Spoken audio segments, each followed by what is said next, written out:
I was maybe more scared than I should have been. Like my perception was that it was going to be a difficult time to find a place to stay, to communicate with people, but people here have been so much more giving than I could have ever imagined. And so I'm excited to see what the next chapter is. Oh, tonight we don't know where we're going to stay. Well, maybe, you know what, we're going to find some very nice people that are going to open their house to us. I mean, it's happened on multiple occasions that we're going through a city and it's getting late and we're like, oh no, we should have maybe planned this better. And we ask someone, hey, can we put our tent in your yard? And we have dinner with them, we have drinks with them, we talk till late, and then in the morning they want to show us their beautiful city. And it's just my perception was completely off on how that was going to go. So Yeah, don't make too much assumption. Like, for example, I assumed that the hard part was going to be the cycling itself. Like, I thought, oh my God, I'm going to be so tired and it's going to be so hard to climb up those hills or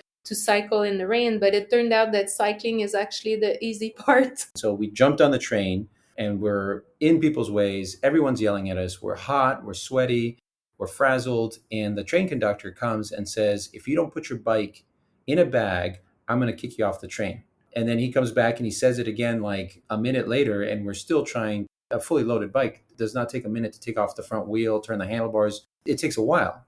So he came back and he said it again. And I said, okay, sir, thank you, sir. We're going to do this as quickly as possible. But Pascale snapped at him and says, what do you think we're doing? And I was like, and I turned to Pascale, I was like, what are you doing? Like, you're going to get us kicked off this train. Welcome to the Seek Travel Ride podcast, where we share the stories and experiences of people who have undertaken amazing adventures by bike. Whether it's crossing state borders, mountain ranges, countries or continents, we want to share that spirit of adventuring on two wheels with our listeners.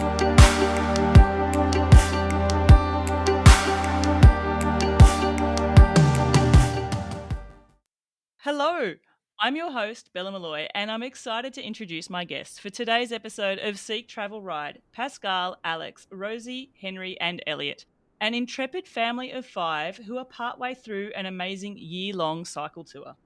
This trip will see them travel through continental Europe to Turkey before heading to Southeast Asia and finishing off with a cycle across North America.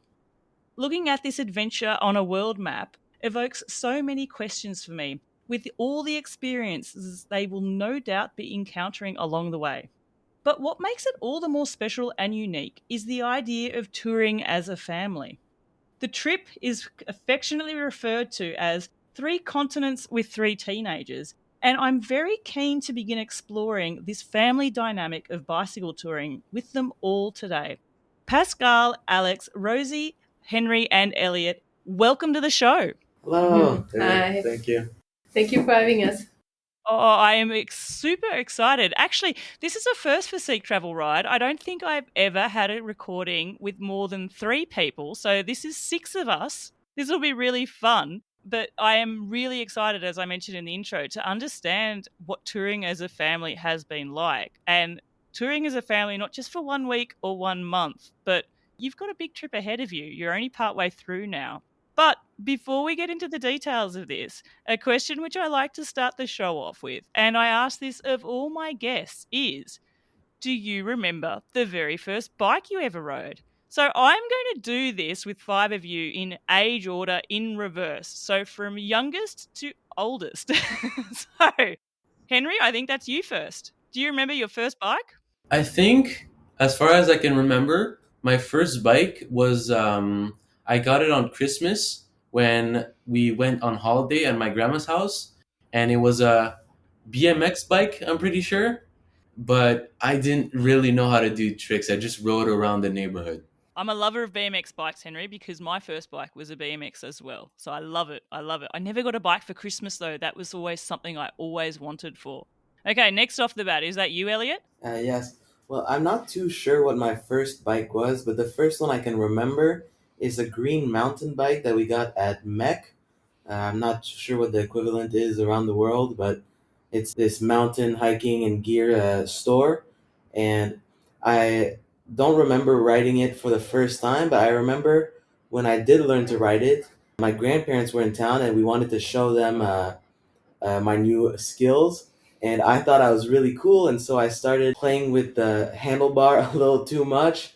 And in front of everyone, I had my first fall on my bike, obviously. It's always in front of other people that you fall for the first time. And I scraped my knee pretty badly. So that's my first experience on a bike. Oh, it's always one of those things when you crash, and crashing with an audience makes it worse. It's like, oh no. I was going to ask, because the mountain bike, and listeners, you may have picked up on this with a bit of an accent. This lovely family hails from Canada.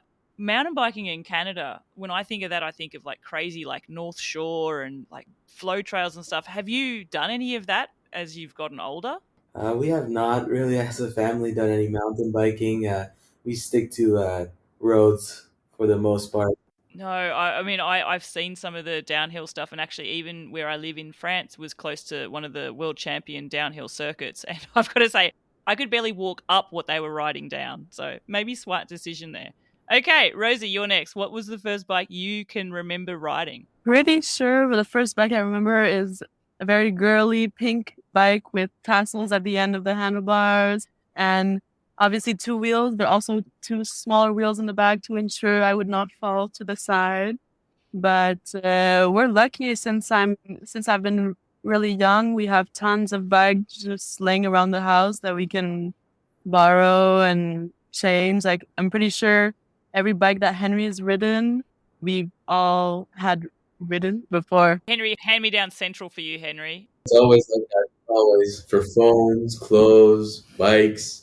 Mate, I totally can relate. I'm number 5 out of 6 kids, so I don't think I ever got anything brand new. And actually, if I think of it in the context of this show, probably the thing that excited me the most when I got brand new as an adult was my first bike as an adult.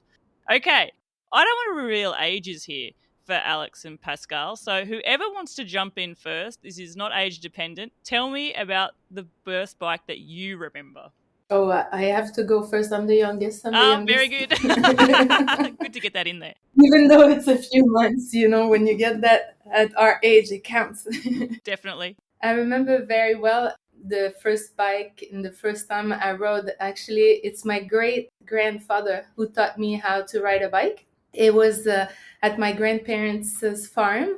I'm from a very, very big family. My mother is one of 8, and I have a lot of cousins. And it wasn't my bike. It was a borrowed bike that I could use whenever I wanted, with the banana seat and all, because I'm that old as well. And I remember that it worked on the first try. And I have a photo, which I don't have a lot of photo of that era, which is, 45 years ago. And I have this great photo of me and my great-grandfather. That's how I learned. Back then, they didn't fuss with the little wheels or protection for your knees or whatever, like he ran maybe 10 meter with me on the bike, and then he let go, and I was on gravel, and it worked out. Wow. Oh my gosh. And away you went. You're a natural. I love it. And what an amazing experience to be able to reflect back on that memory with your great grandfather. Yeah. That is so, so cool. I love that. I love that so much, Pascale. Oh gosh. Okay. What about you, Alex? Lucky last. We get to you eventually. Lucky last because I'm the oldest and I'm a gentleman, so I won't reveal Pascale's age, but I'm 52 and she's a few months younger than I. Anyway, Pascale, should I edit that out? the first bike that I remember was a Schwinn Scrambler, which was like Pascale's. It had a banana seat, and that was the calling feature because I could take a friend with me. And I did like Elliot. It's funny how life and history repeats itself. I was trying to impress this friend that was on the back of my bike, and I started, weaving down a hill. And sure enough, I lost control and I went flying over the handlebars and I landed on my stomach. And then my friend landed on top of me and used me as a human sled. And I got all scratched up from that process. So that was my first experience. And I think the takeaway that I got from there, because I've had many spills over the years on bicycles, is that you want to tuck and roll. Tuck and roll. I hope none of you have had to tuck and roll during this trip. Me. Oh, Henry, what happened? We were exiting a decathlon. Well, actually, that's how I created a very, very long 2-month problem for me. Is we exited the decathlon and we're riding, and I was not paying attention at all. And so then I just hit the back of a car because it was poked out, and I went flying over. Well, luckily I tucked and roll. I like did a side front flip, and then I got in the ball and I rolled, and I broke one of the hooks on my pannier, and that we had to deal with that for the next month and a half. It could have been so much worse, though. Yes, yes. I was going to say that early on in the trip, one of the things that's probably a pro tip for other parents, especially with older kids, is that we were, and I think, Rosie, you'll also remember this, in the early days of Portugal, when we were doing these big hills, we were going up and we were going down.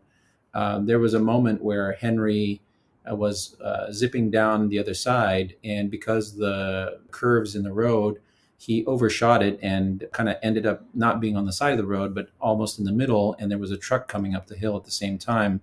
And nothing happened, but it's just something that, as a parent, really gives you pause. And so we had to have a kind of a conversation that you really have to control your speed on the hills, because you can try to protect your children from the risks of the road, but it's kind of impossible to do it all. You just have to make sure that they're as prepared as possible. Yeah, and it's one of those things too, and I'm not sure whereabouts a lot of your riding in Canada has taken place and what the terrain's like there. But sometimes also the downhill descents that you encounter in some parts of Europe are a lot longer than what you would normally encounter in your normal everyday riding, let alone riding on a bike that's fully loaded as well, because they take a little bit of different handling. You get used to it a little bit, but they definitely handle not the same. And everybody takes to a downhill very differently. Some of us, and I'm putting my hand up unashamedly, I've had some bad crashes downhill, so I don't particularly like them anymore. I go on record, and I'm sure I've said this on a few episodes already, I would rather cycle a climb twice than have to descend it once. That's how much sometimes the downhills have impacted me. What about you all? Like, Elliot, what do you like on the downhill? Do you love a downhill? So I feel like I'm sometimes the most stressed one on the downhills. I need to remind everyone at the top, hey, keep your hands strong on the handlebar, give a lot of space between people, look out for this, look out for that. And I'm not usually in that role where I feel like I try to remind everyone of the dangers of going downhill, but I feel like I'm maybe the least daredevilish here in the family. I hold on very strongly to my brakes on the downhill, but I definitely love the downhill more than I love the uphill. Okay, it still wins out. Who's the daredevil in the family? Is it you, Henry, or Rosie, or someone else? I think early on in the trip, I used to go really, really, really slow on downhills and try to be careful. But after a long time, I got used to it and I actually got the fun out of it. I got to go super fast downhill, and I liked it. And what about the climbs then? Do you like the climbs? Well, I think in this family, I'm the best climber because I have the lightest bike and I'm the lightest person. And I feel like it's two times easier for me than mommy or Elliot or Rosalie. See, all I'm thinking here is there's an opportunity for the other four of you to just put some extra stuff on Henry's bike.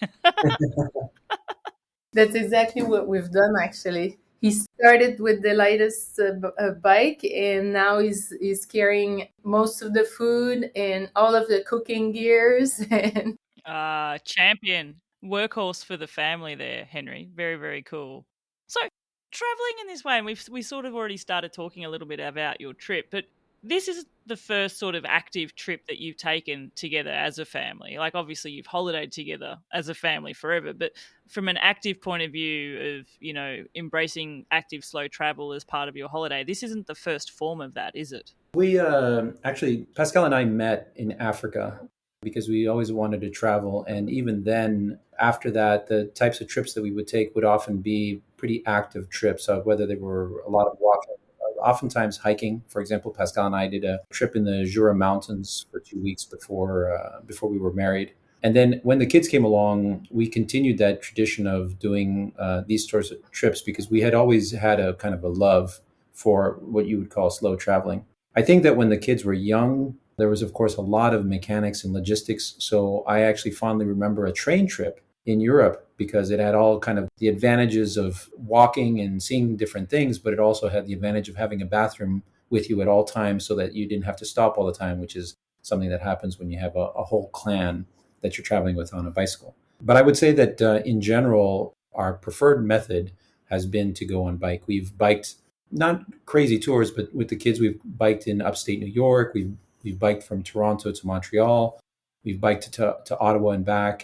And the first one that Rosie was in was where we biked around Lac Saint Jean, and she was only 10 months old, and we had a two kid trailer, and she was so small and took up so little space in that trailer that we had to prop water bottles next to her so she wouldn't fall over in her little seat. So it's pretty much been in their blood from the get-go.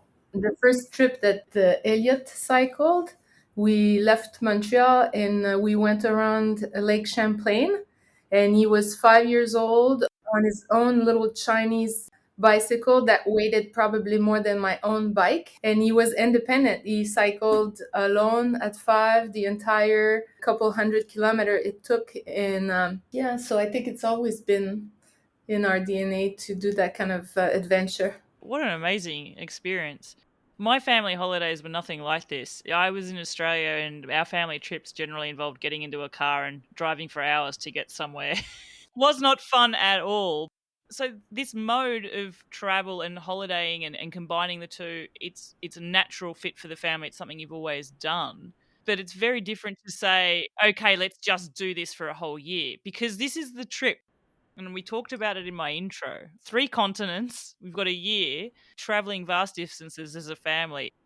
I have so many amazing questions related to this, but even the motivations to take the trip and to be able to just get 5 lives a schedule together where you can take a year off to do this as a family. How did this all come to be? If I can go first, I would say that the motivation to take a year off was primarily to have a last gasp attempt at having some real quality time to get to know each other before they went off and made their own lives. And I've had the question asked to me before, how did you get your kids to agree to spend all that time with their parents as opposed to doing other things? And the simple answer is that if we had said, would you like to go with us to Disney World for 2 weeks? They probably would have said no at their age, said, no, I would rather do it with our friends or whatever. But because traveling was something that we've always had as a common bond, it's like we said, it's in our DNA. Not a single one of them blinked when we pitched the idea. There was no arm twisting. They were all like, I don't think they were particularly thrilled as older teenagers are. I don't think they were particularly thrilled of the idea of being crammed with their parents for a year, but the trade-off or the opportunity to see the world was something that they would say it's worth the hassle. And so there was no arguments. We were able to get everyone to buy in right away. I think the idea of being off of school for a year also helped a little. So actually, that's a question I had. I had it to ask later, but it's coming up now, so I'll just ask it anyway. How does school fit into this? And I know you're all different ages. Rosie, am I right to think you're about to start uni? Yeah. So you finished with school, so having to figure out how you're going to do classes on the road doesn't come into it. What about you, Elliot and Henry? How does that work for a year? So just like Rosie, actually, I'm between schools. In Canada, the system is probably different from other places in the world. So just to throw the picture, I'm between high school and pre-university. So it's called Cégep in Quebec. And there's some advantages and disadvantages to it. I get a bit of FOMO from, even though most of the stories from my friends are, oh, we're struggling, this teacher is very difficult, this class is impossible, this and that. I feel a bit scared to face that challenge alone next year when all my friends have already passed on from that. But I also get some kind of reward knowing that I'm in Istanbul and I'm, seeing the insanely old archaeological sites and this and that, and they're in their philosophy classes learning about different concept. And nothing against philosophy, but I'm maybe not the biggest fan of of attending those classes, so get a reward from that. Oh, well, I mean, you've got a class in ancient history on this road, though, right? Just constantly. Yeah, exactly. What about you, Henry? For me, I was supposed to go in ninth grade last year, so we decided to take a pause, and then next year, I'm gonna go in ninth grade. Okay. I might be a bit taller, and I might be a little more mature, but still, I think, like Ellie said, it's worth the occasion. I'm traveling the world, going to Istanbul, going to Serbia, Germany, stuff like that. while they're also in their classes learning about stuff, which I am going to learn next year, but next year they're not going to learn about Istanbul and Germany. It's interesting, like for me, and this is my mind just thinking about the way that you'll go back to school now.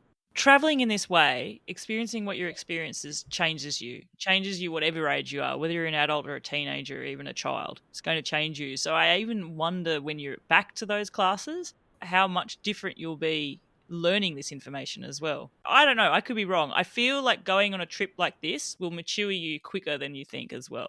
Because you're still learning. You might not be learning from a curriculum perspective, but my goodness, you've got some life lessons thrown at you probably on a daily basis. A lot of people that we encounter in different countries have different vision about education, and it's very surprising to some of them that we have decided to take the kids out of school, but we jokingly tell them that they are in for a year they're going through the school of life, so they're learning about life. We joke with Henri that he's learned how to do the dishes and things like that. It's an important life lesson.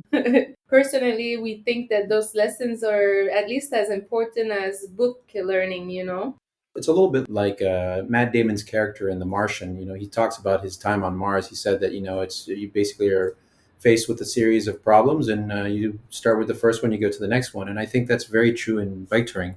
I don't think we've had a single day on the road where there hasn't been some sort of thing that popped up that meant we had to do something different and we had to make a decision.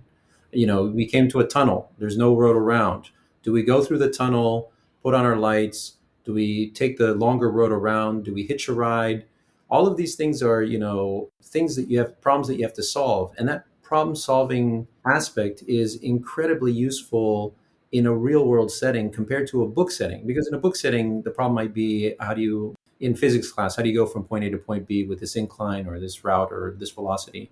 That's useful for problem solving. But if it's so esoteric and so stuffy, does that really apply in real life? Well, you have situations like that, because the kind of situations that the kids face here are the same that they would face at home. It's just a condensed version of that. And it's really palpable, meaning if we have to go through that tunnel, it's not mom and dad that are forcing us to go through that tunnel. It is, we need to continue the trip, and either we go through the tunnel or we don't. We have to find a solution. So for the kids, I think that this also helps them understand and grow confidence in themselves about the decisions they make, as well as how you make decisions as a group, because we can't be 5 people with 5 different ideas about that tunnel. Oh my gosh, absolutely. And actually, I'm thinking I'm fast forwarding to potential university classes where you have to have group assignments. You're already on a group assignment here. Actually, a question for you, Rosie, and forgive me because it's an assumption. I know that university could be next for you. You're of that age. Maybe you will or won't go to uni. That's a decision for yourself to take. But do you think that this trip has potentially, if you were thinking of university, potentially changed even what you maybe wish to study? I will definitely go to university. All my life, I've been a lover of school. I like academics a lot. And before leaving, I had struggled a lot with what I wanted to study because I don't know necessarily what I would like to do later in life. But upon taking classes in CEGEP, I fell in love with sociology. It's the study of people. And I think that correlates a lot back to my love of travel and exploring the world. And I think I will combine it with economics because I like math, and it's going to help me better understand the field of sociology. So I don't think in the past 5 months, I haven't changed my mind. I had already made up my mind, but who knows, maybe in these next 6 months, I will change. Maybe the past 5 months has solidified that decision for you. It's affirmed that view of what you want to study there as well. So Pascale, you were the protagonist for this taking the trip now. We spoke a little bit before I press record today about the decision to take this trip, to take a year out of all your life to go on this journey. You had mentioned initially that you had thought that it would be yourself and Alex taking this journey in 5 years' time without the kids. That was the first idea, was that we were going to retire, somewhat early for most people. And our target was to retire at around 55 and just, take off. The kids would be older and independent. But then I got COVID, and I got a pretty bad case of COVID where my head was in a fog for for a few months, and where I lost my sense of smell. And it was Christmas, and I had to be in my room for 14 days. And I'm a very proactive person, so it was a little bit of help for me to be stuck in a room for that long. And it got me thinking. That life was short, and that you never know what's gonna happen. And I thought, we have the means to take a break. Why don't we just, take that break a little sooner rather than later? And when I walked downstairs, I, present my idea to Alex, and Alex was like, "Well, that sounds amazing, but what about the kids?" Like at that time, it was just before Henri's 13th birthday that we came up with the idea. And Alex was like, "Well, what about it?" And I said, "Well, life is short for them too, so let's just propose and see if they would be willing to take a year off. Rosie would be done with cégep, Elio would be done with high school, and Henri is of August, and so he's the youngest in his class. So I thought, he would just get a break and be, like he mentioned, going back to school and be more mature and everything." And, shortly after, we sat for dinner and we presented the idea to the kids, and it took about half an hour for them to say, "Hell yay, let's go." So From that, everyone's on board. Fantastic. And you've figured out a way to make it happen. What about planning where you're going to go? Because, as I mentioned, you've called this 3 continents, 3 teenagers. There's lots of countries on this trip. Deciding where you're going to start from, where you're going to travel through, and everything. I know things change as you get into a tour, but that preliminary first mapping out of your itinerary, how did you do that? Did you plan that as a family, or how did that whole thing come together? But when Pascale was quarantined, she had already started doing some rough numbers where she said, okay, how much can we travel a day and how much distance can we cover? Of course, there are constraints. You got to try to figure out who wants to go where and what areas. But we had always had a love of our travels in Europe and in Asia, because that was different from back home in North America. And so those were kind of slam dunks. And I also had, let's say, the requirement that I love the warmth. And the family kind of makes fun of this, because as I've grown older, I guess maybe I'm like a really old person now, which needs to have his blanket all the time when there's room temperature. I'm always cold. And so for me, one requirement was that we would have to be somewhere that was warm. In fact, one of the selling points is that I could avoid one Canadian winter for an entire year. So the idea would be that we would do Europe, when it's nice and toasty in the summer. And then once the weather started dropping in the fall, where we are now, we would zip off to Southeast Asia, do that for a couple of months until winter was over in the Northern Hemisphere. And then we'd go back to North America and finish our route home. So I will not see snow for 18 months. And I don't hate snow, but I am very, very happy about the fact that I get to skip one of those very long Canadian winters. To be fair to you, Alex, whenever I've discussed cold temperatures in any setting, whether it's at work, at a bar, in a social restaurant, whenever we talk about the cold temperatures we've experienced, if there's a Canadian in the room, it's always like they'll say, "Hold my beer. I'll take you a -5 and raise you to -30. So I feel like wanting to escape a Canadian winter, that's a valid reason to want to map out a trip in this way. but we love winters in some ways. Like Elio is a big hockey fan. He plays, he follows. I like cross country skiing. I run a lot, and I like running in the winter much better than the summer. And we have a little cottage in the woods, and we love going there for the snow days and all. But like Alex mentioned, I think we prefer the warmth. Yeah, definitely. Now, on this trip, though, because you started in Portugal, I know because I know I'm in France, but I lived through the summer. Now, I think I lived in the only part of Europe in this small little sphere in the Pyrenees where we actually didn't really have heat waves in summer. We just had perpetual rain. But I know that there were heat waves through Europe. How did you go managing those sort of days in the heat? Because heat and cycle touring aren't a great match. It's funny actually, because we also were very afraid of how hot Spain and Portugal could have been. I was in Spain last year, and in the 6 weeks I was there were 3 heat waves of 45 degrees. And I was like, I don't think it would be possible to bike in this heat at 3 p.m. So we were thinking that we would take a break between 2 and 5, but we got incredibly lucky with the weather. And the coast of Portugal, because we were by the ocean, it was never more than 25 degrees. There was always like a pretty good breeze. And even at night, it dropped and it was like 15 degrees. I would have to wear a coat. It was so cold. And in Spain, also, the north of Spain, we never got a heat wave. There were some hot days where it would go to 30 and we were sweating, but we got very, very lucky and didn't really have to deal with heat wave.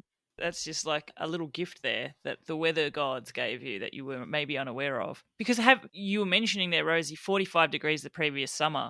That'd be nearly almost impossible. Well, it's not impossible. You could physically do it, but it would not be a pleasant experience to cycle through. And I must also mention to my listeners, you do camp on this trip. You are camping primarily. I know that you're staying sometimes in warm showers, I believe, potentially sometimes in hotels as well, maybe, but predominantly is your trip mainly camping? By and large, I would say 1/3 warm showers, 1/3 wild camping, and 1/3 hotel. Something in that ballpark. Your camp setup, I think, is quite cool. You've got 2 tents, one that can fit 4 of you and one that just fits someone on their own. Can you bring us, the listeners, to light as to the decision to take 2 separate tents there?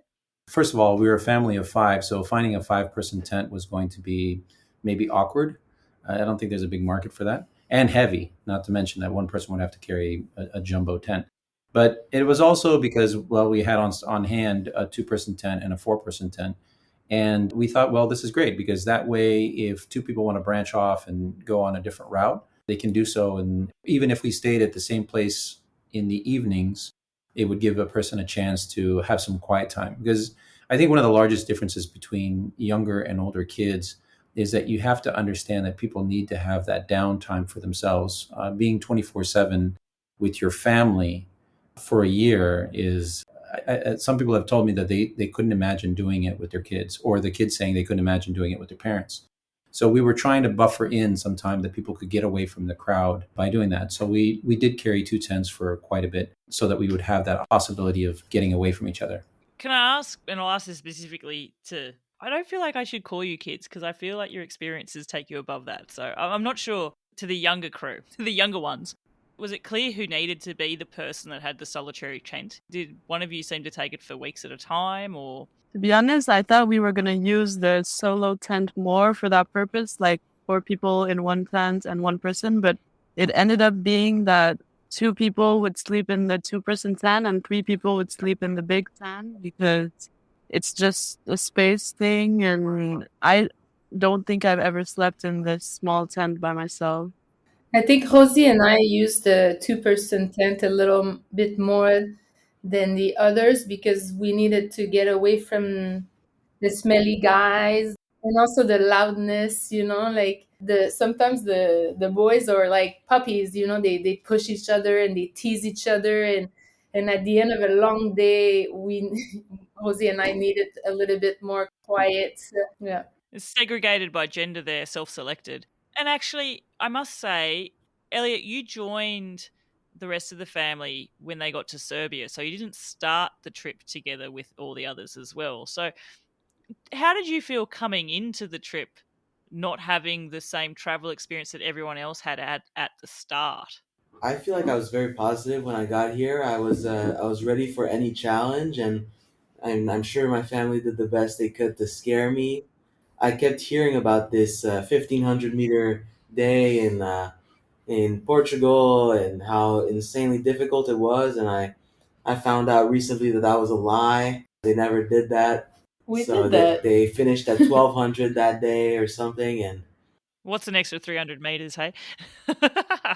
I was made to feel a bit scared about the challenge, but I feel like how it's gone, basically, I feel like I'm sizing up to the challenge here, and it's amazing, really. I got from the start to the end. Right now we're in Istanbul, so this was our final destination for the European leg of the tour, and I'm making my own experiences, and for everyone the experience is different, and I had my own experiences back in Canada, my summer job, and so I feel like I'm integrating pretty well with the family here, and it's awesome. Rosie, what about you? Did you notice the dynamic change when Elliot came in, and in a good way or a bad way? It doesn't matter. Like, not from that perspective, but when there were four of you riding, and then were you happy that your brother was joining along? It sort of felt like that piece of the puzzle had fit in. How was that?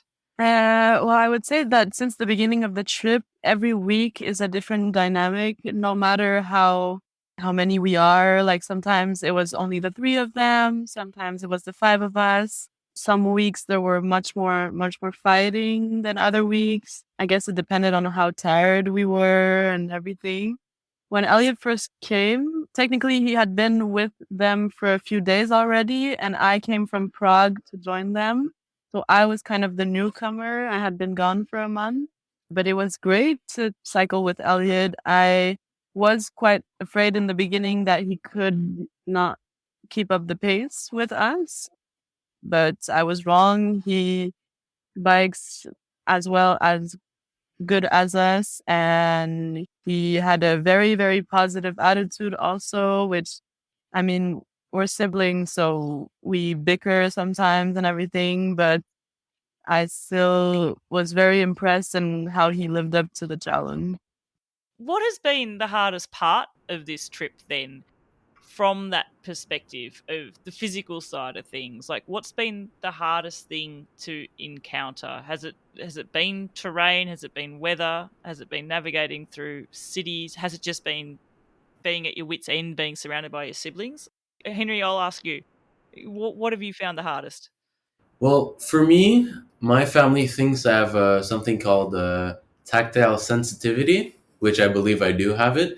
Is when something touches me, it doesn't feel good. Like when the wind hits my arms, I don't like it at all. The fact that it's slowing me down, when the sand goes through my toes, I don't like that personally. But altogether, I can agree that the worst of the trip was the first days in Portugal because we weren't ready, and it was 10 days straight of 800 meters, 1,000 meters of climbing of 80 kilometers a day.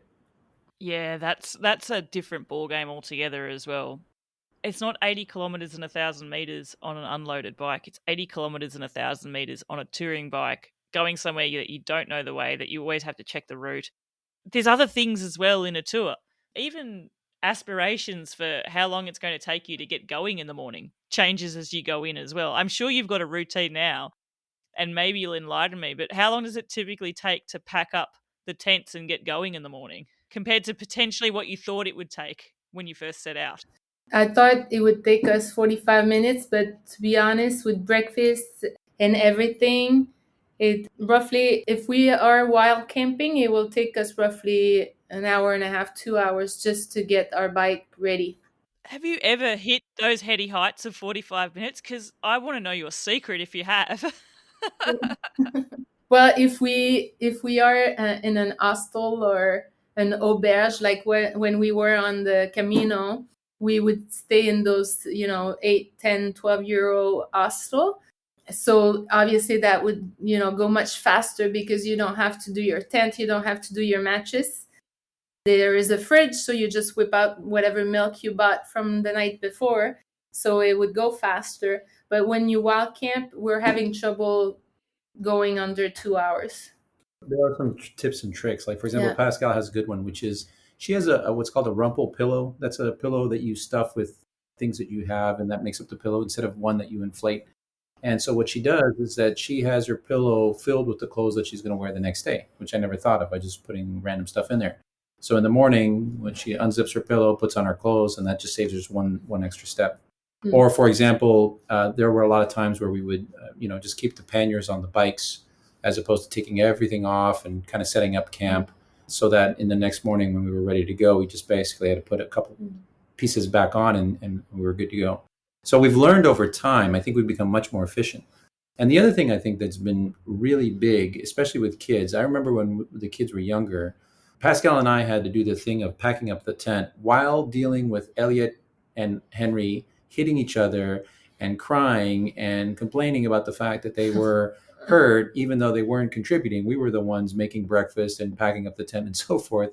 And now, as an older crew, I think it took a little time at the beginning to understand the idea that it's not just about packing your own stuff, but also doing stuff for the greater good, the common tasks that need to be done to make sure that everyone's stuff is put away. Could you help someone else out? Is there anything that can get us going on the road faster? And that everyone has adapted to that.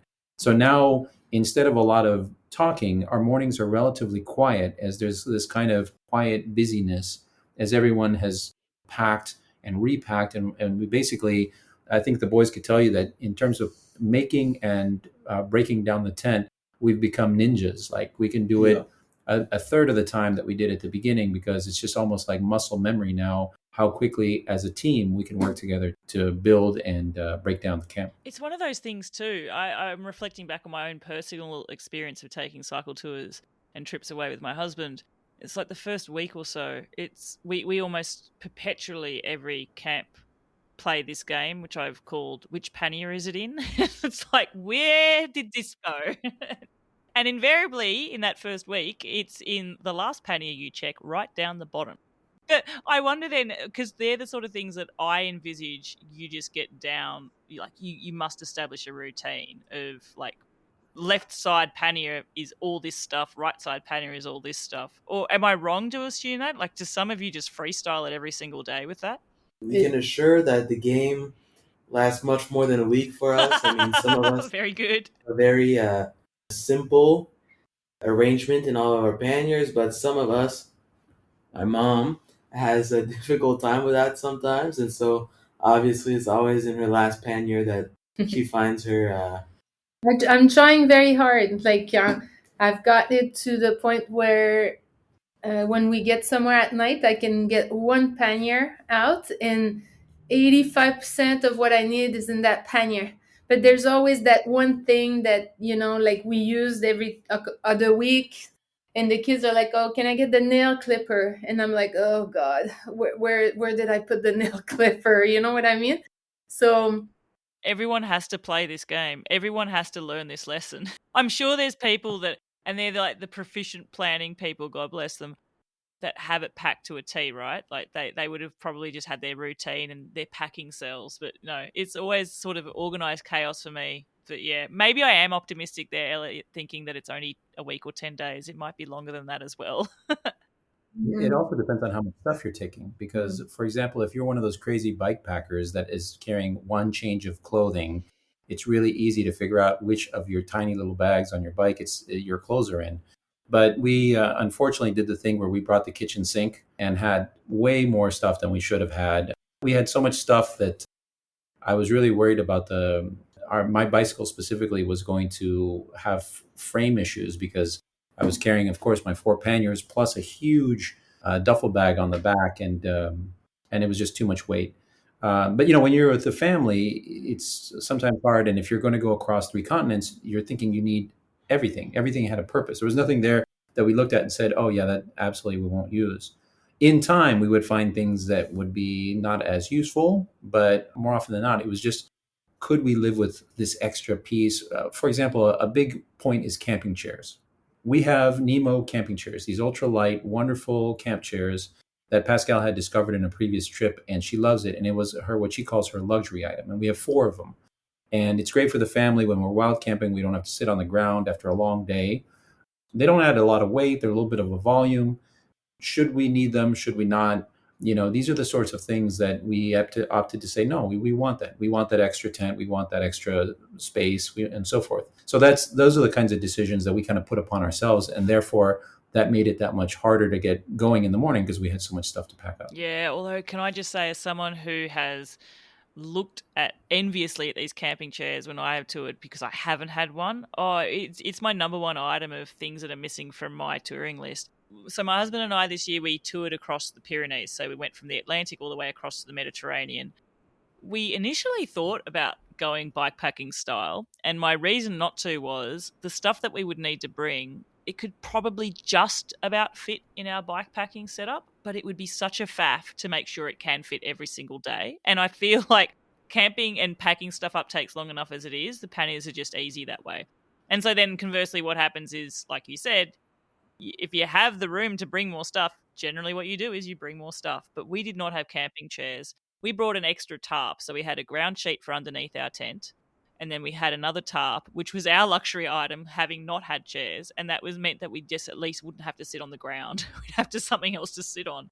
I am fully on board. The best moments were when we were at campsites and there was like a wooden like picnic table, and like you were just like, oh, we're going to set up at that site, or that picnic table magically made its way to our pitch somehow. Because it's just one of those things, you don't realize how much you just miss not having to sit on the ground. Because once you're off the bike and you're at your campsite, when you're in the tent, you're lying down. It's nice to just not sit on the ground. So, have you actually posted anything back or gotten rid of anything? Before we got to France, we decided to put everything that we had not used in like 2 weeks in a box. And we were going to visit friends in Arbois, which is in the Jura. So we sent a box to them. Afterwards, when we saw how much it was to send the stuff, we decided that we were not going to do that ever again. We were going to give away. And if we missed it so much, we were just going to rebuy it, you know? So we did something similar later on where Rosalie left from Istanbul to Cambodia.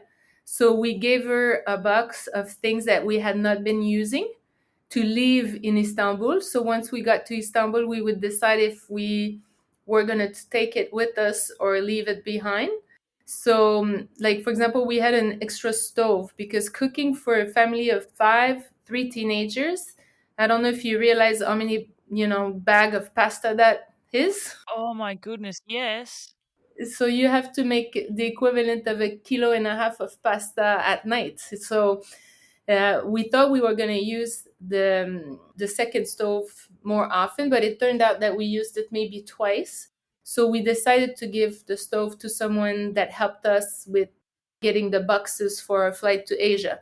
Or we decided to give the 2% tent to the guy who's looking after Rosie's bike while she's in Asia before she comes back to Istanbul, and take the bike with her to Germany. So I think we did it once, but that's it. Like from now on, if we find that we don't need something, we just give it away. People have been so amazingly generous with us that it's just a very, very small way to give back anyway. Yeah, and it's one of those things, it's a constant theme for every episode that I've ever recorded on this show, is just like the generosity of the strangers that you meet along the way, and those touching moments that you always can look back fondly on, of people, even if it's just a pleasant conversation, of them stopping to take the time to brighten your day with their curiosity about wanting to know more about your trip. It can be so uplifting, those moments. I wonder, have you actually met any other families touring on this trip? Actually, when we got to Santiago, we met a family, a couple and 2 kids. Well, I mean, the kids were 9 years old, 5 years old, 6 years old. I can't really remember. So they weren't carrying much weight. So the dad was carrying all of it. I mean, it kind of still is like that. Before, he had a green Ortlia bag, and his bag was almost twice as heavy as mine. Wow. Again, teenagers on a trip like this, it seems to be a bit of an anomaly then. We haven't met any other teenager. We've encountered family with younger kids. I think the oldest kid was 12 years old. It was it was really nice. We got to have Thanksgiving with them. They were American British couple with a 12-year-old, and we've met quite a few young girl, like 20 some year old male. We've encountered maybe 1 or 2 female traveling on their own, but we definitely haven't met any other family with teenagers. And I think we like to tell ourselves that it's more difficult with teenagers because with younger kids, it's, oh, I don't want to go up that mountain. We'll get you ice cream if you get up that mountain. Oh, okay, let's go up the mountain. With teenagers, maybe it's different motivating, and maybe we're only telling ourselves that to make ourselves feel better about our travels, but we like to think at least that it's more difficult with teenagers.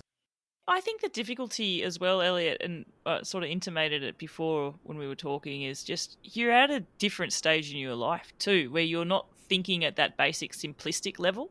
So changes are happening.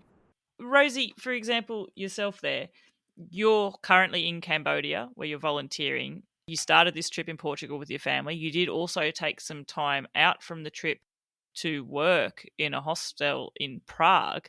You identified that you just needed a circuit breaker, or you just needed a different way of experiencing this trip as well, didn't you?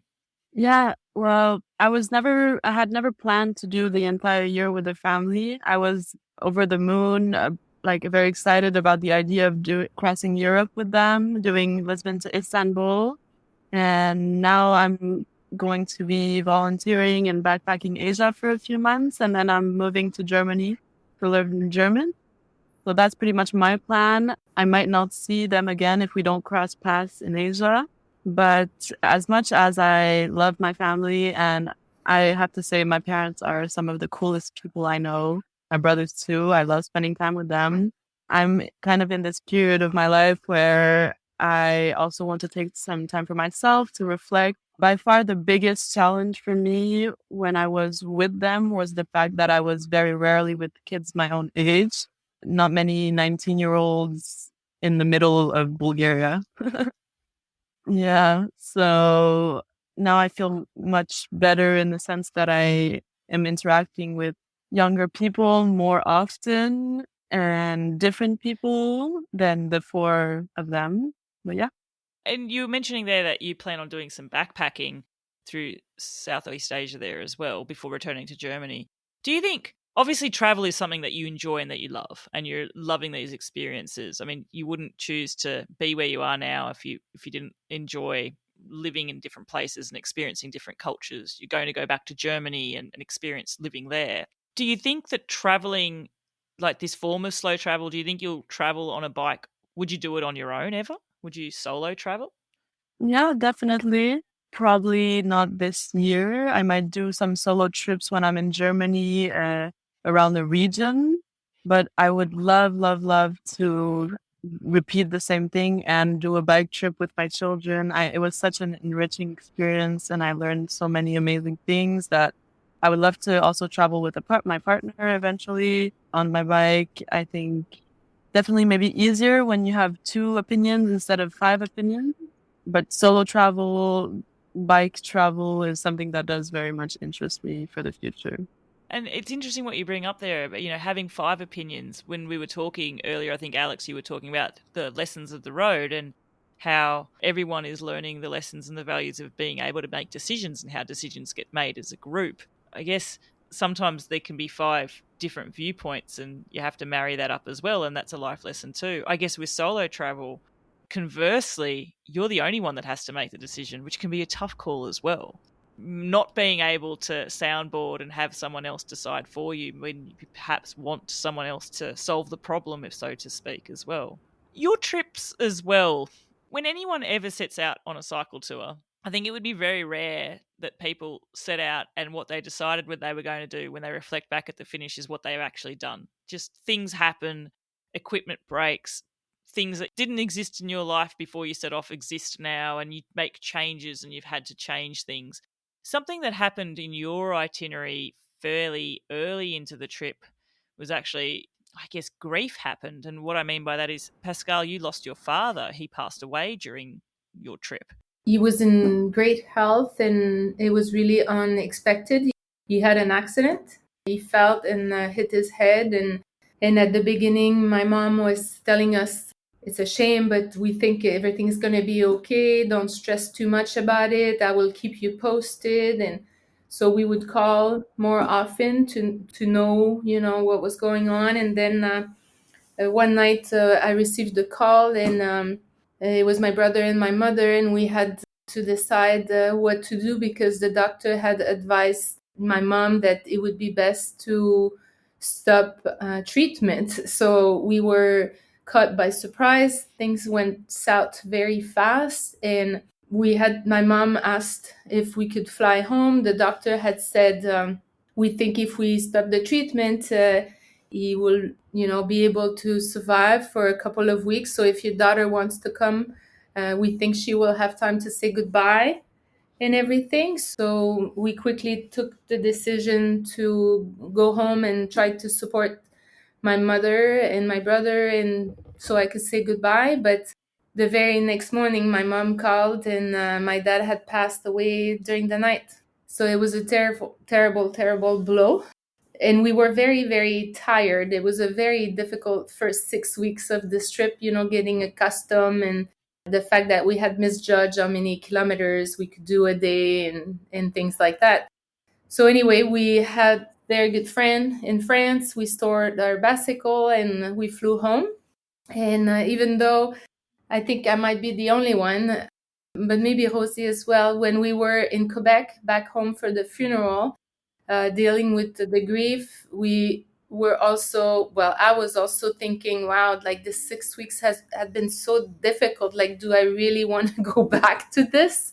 And we sat down as a family and we discussed the pros and cons and what we could, do better once we go back. And we've decided to slow down the pace. We've decided if we have to take a bus or a train from time to time so that we catch up or we miss the rainy day, let's be a little bit easier on ourselves. So after the conversation, after being with the family, we've decided to come back. And I think that the things have been easier since we got back. That break gave us an opportunity to reconnect with the family. We said proper goodbye to my father.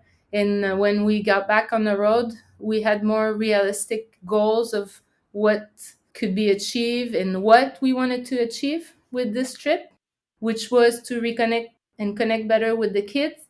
And I don't think we needed to do 100 kilometers a day to achieve that goal. So Yeah, I think if you're continually setting out for 100 kilometers a day in this style, not to say it's impossible, people do it, but I don't know that it's going to make you many friends in the family. Because it's also, and I would think, if I reflect back on myself, and again, I've traveled with friends, I've traveled with my husband in this way as well, so I understand what it's like to travel not on your own. Often the pain points and what can cause friction is when someone's just having a bad day. They was really tired, really fatigued, maybe a bit sick or run down. I imagine, would it be fair to say each and every one of you has probably had a bad day on this trip? Lots of nodding. Someone who has kids and they've traveled on bikes says you will only be as happy as the least happy member of your family on the trip, and I think that's very true. And I think that it also, like, five is just, it doesn't take away the biking, take away everything. Five is just not an ideal number for travel, period. Whether you're going around from hotel to hotel or whatever, it's not ideal because there's a lot of inertia in five people. Somebody's bike breaks. Okay, now the whole group has to stop. Somebody needs to use the bathroom. Okay, now the whole group has to stop.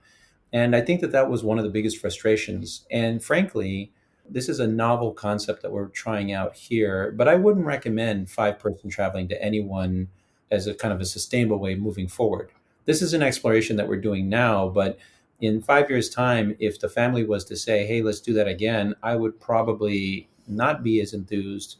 I would rather do it with my wife or with one of my children or whatever, because there is so much more fluidity when you're one or two people making decisions about everything. And there's so many decisions in a day to be made when you're biking that, I was talking with Elliot beforehand, talking about what was difficult for him on this trip. And we were talking about how for him, it was the discussions about budget, how we stretch out that dollar since we're gone for an entire year.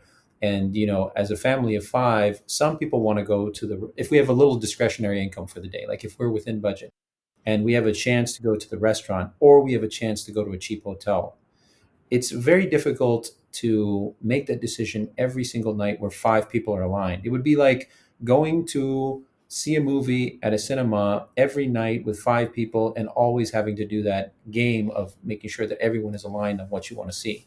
And I agree with that. I think that's a really hard thing. It requires an intense amount of patience from everybody and an understanding from everyone that this is not ideal circumstances. We are kind of stuck at the hip, and we have to be very kind of patient with each other.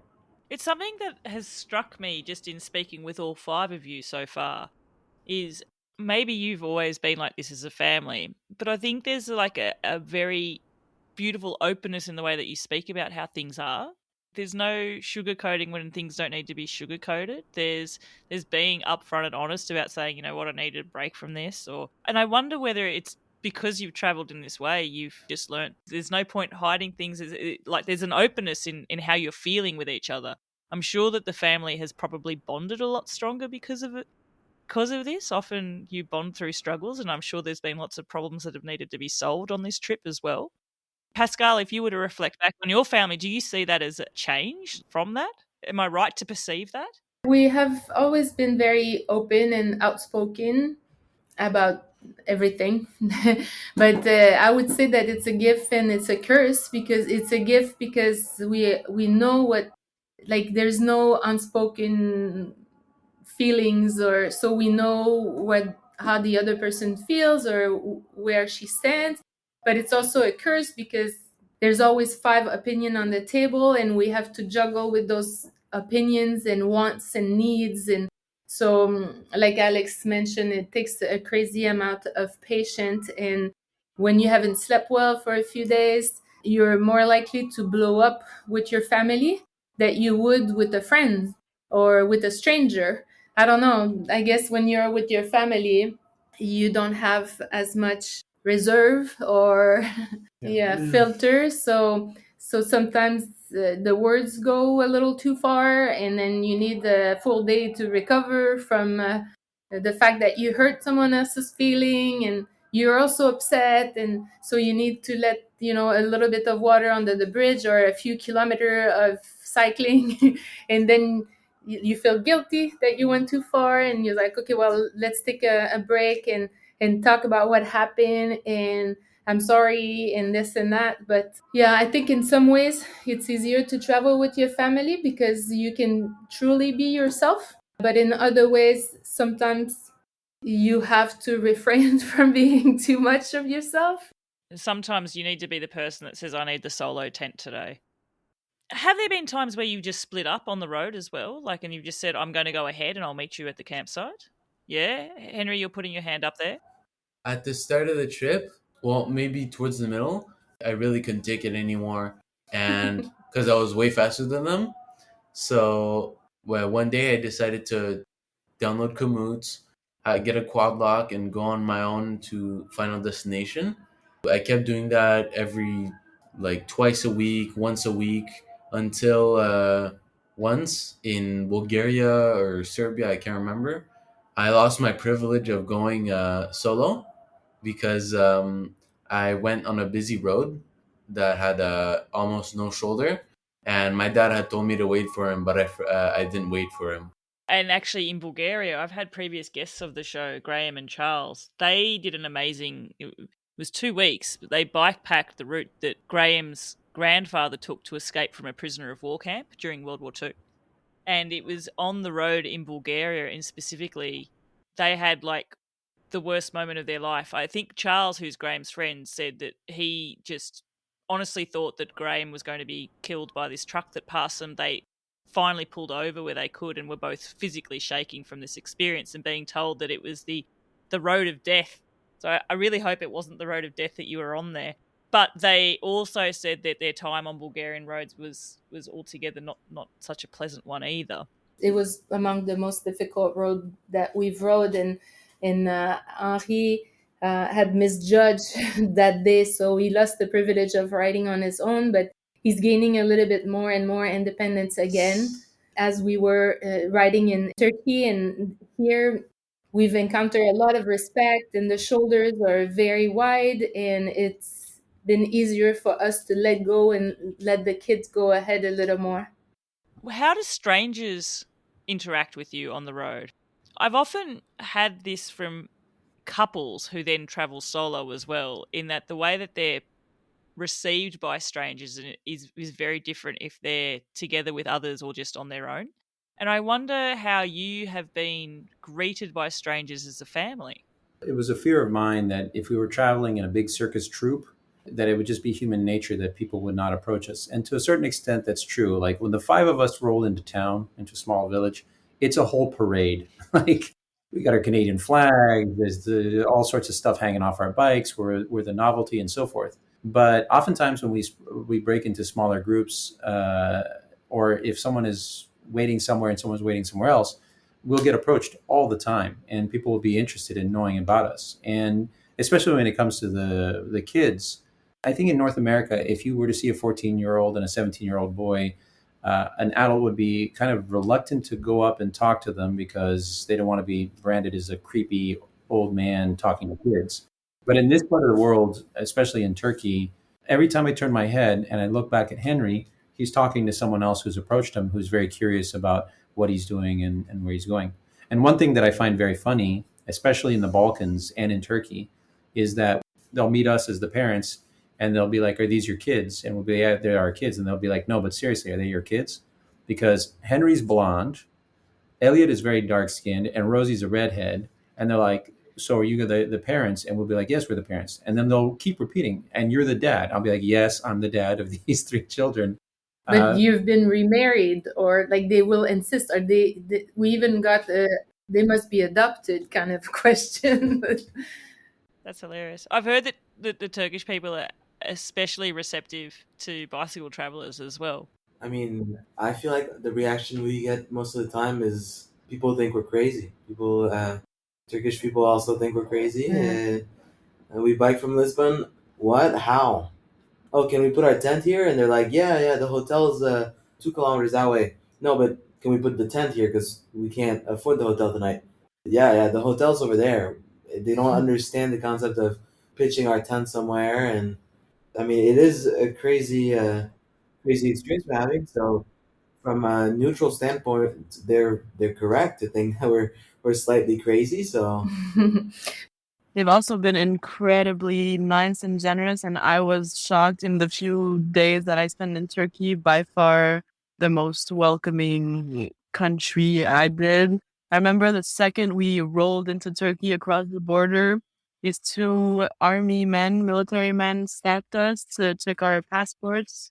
And at first, they were scary. They were with their big guns and everything. But at that same moment, Henry got problem with his wheel, and immediately they started helping out. It was very hot and they were sweating, offering their help with the gun on their side. And eventually they brought out nuts, and then they brought out food and then tea, and just incredibly nice people, even if they look a bit scary. Yeah, it's interesting how our Western perceptions change when we're actually in country, and also just our interactions with people are very different to perhaps what we've been told it would be like as well. I don't know whether that resonates with you all there when I say that as well. We actually were in Turkey 22 years ago for our honeymoon. That was right after September 11. And everybody was like, are you insane? Like, you're traveling to a Muslim country. And we decided to do it anyway, and we had the most amazing welcome and the most amazing time 22 years ago. And we were really wondering, how is it changed? How is it going to be this time around? And I must say that so far, out of the 14, 15 countries that we have traveled since the beginning of this trip, Turkey has been the most welcoming. And not only the people being nice and offering chai and food and hosting us out of nowhere, but the infrastructure have been very easy to navigate. We got to Istanbul with an overnight bus a couple of days ago, and we were very concerned about riding our bikes to the final destination, but it turns out that the subway welcomed the bicycle. Oh, that's a dream. Yeah, exactly. Bikes on public transport, sometimes it works really easy, but often it can be a bit of a pain. I actually had a question because I know that I've had experience of taking my bikes on French trains, and some of the regional ones very easy. Don't need to book a certain bike space. They've got a carriage that allows for it. Put it on a hook or put a strap around. It's all fine. Then you get on the TGV, and if you didn't book the whole bike on, you've got to put it in a bag, and then you've got to. It's just a different experience getting a bike on a train. I want to know what it's like to get all your bikes on a train, because I think it's one of the most stressful parts of my trips. The TGV was very traumatic. I remember we put it on to get to Lyon, I think, or they don't announce the platform of the train until like 5-10 minutes before. It was very, very close. So then we learned the platform, and it's basically on the other side of the train station. Can I ask, did you have to go down the stairs? Up the stairs and then down back the stairs again. Yeah. And you're not even sure if it's the right platform. And then you have to walk for a long time. And there's a big line. And because basically you can't really put the bikes in the bags before you're actually on the platform, because then you have to haul them around. So we get to the platform with 2 minutes left to spare to put the bikes in the bags. And so we decide to just shove them on the train. But the entrance of the TGV is very small and people are trying to get in, and we were 4, so 2 bikes in each entrance. Then French people are not always the most gentle and nice. So the train conductor person comes and is very angry at the way we're dealing with the bikes. So we get insulted in French. They're just all around stressful experience. And it's also like where you end up being able to find a spot to even put your bike. Like that's not so easy either. And no one else seems to care in that, say you found a luggage spot and you could put your bike there. Good old Jean-Pierre can come across with his 25 kilo suitcase and he'll just happily just put it straight on top and he won't care at all. I'm sure you've had those experiences as well. Yeah, the thing is also that we're French Canadian. So the people in France that we had trouble with sometimes would go a little bit further, I think, in their comments because they thought maybe we were foreigners and not we couldn't understand what they were saying. But French is actually my first language. So it got a little spicy sometimes when they would comment about us being on the train with the bicycle. And it was very hard for me to refrain from answering or, I think I actually read in a blog post that you wrote, Alex, that it was quite interesting when all of a sudden you saw that Pascale put the polite Canadian to the side and just got all French as well. Yeah, so what happened was that, like Rosie had said, we had just put the bikes onto the train because we didn't have enough time to do it right. And the train conductor had told us already we're leaving. And actually, the train conductor had said, no, there's no way you can get them on. But one thing we had learned about playing the way that the game is played in different societies is that sometimes if you're being told no, like in Canada, if I was told no, I'd be like, oh, okay, I'm going to go sit down and wait for the next train. But in some societies, you just have to kind of push your way because there's kind of a give and take. And so we jumped on the train and we're in people's ways. Everyone's yelling at us. We're hot, we're sweaty, we're frazzled. And the train conductor comes and says, if you don't put your bike in a bag, I'm going to kick you off the train. And then he comes back and he says it again like a minute later, and we're still trying. A fully loaded bike does not take a minute to take off the front wheel, turn the handlebars. It takes a while. So he came back and he said it again. And I said, okay, sir, thank you, sir. We're going to do this as quickly as possible. But Pascale snapped at him and says, what do you think we're doing?